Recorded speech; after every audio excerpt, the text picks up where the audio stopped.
ಪ್ರಿಯ ವೀಕ್ಷಕರೇ, ಎಂವಿ ನ್ಯೂಸ್ಗೆ ಸ್ವಾಗತ.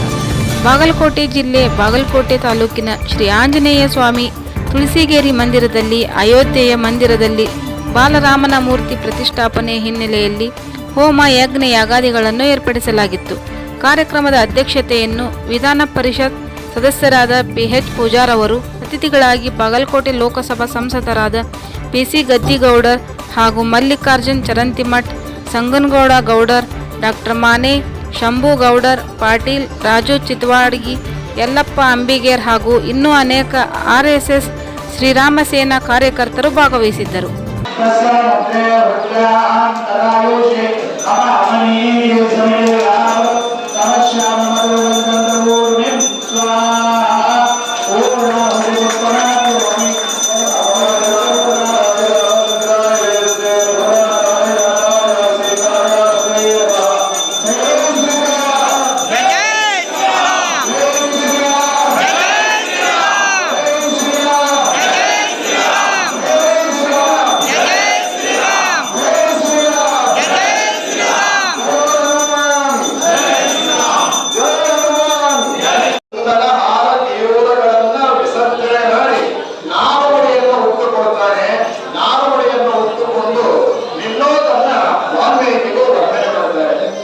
ನಮ್ಮ ಜೀವನದಲ್ಲಿ ಇಂತಹ ಪ್ರಸಂಗ ಬಂದರೆ ನಾವೇನು ಮಾಡ್ತೀವಿ?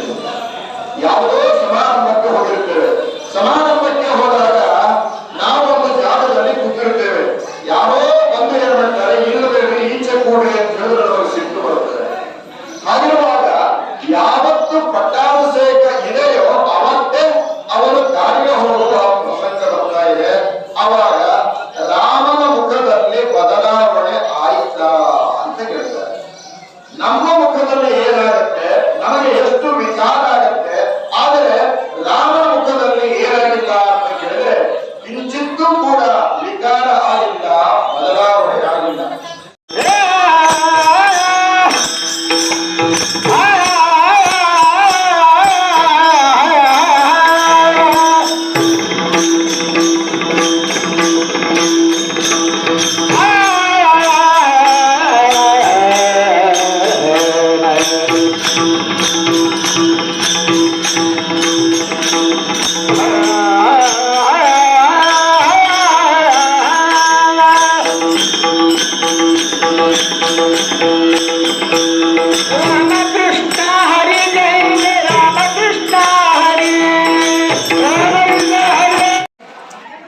ಅಯೋಧ್ಯೆಯ ಜನ್ಮಸ್ಥಾನದಲ್ಲಿ ಶ್ರೀರಾಮ ಮೂರ್ತಿಯ ಪ್ರಾಣ ಪ್ರತಿಷ್ಠಾಪನೆಯ ಕಾರ್ಯಕ್ರಮ ಇವತ್ತು ಸಡಗರ ಸಂಭ್ರಮದಿಂದ ನಡೀತಾ ಇದೆ.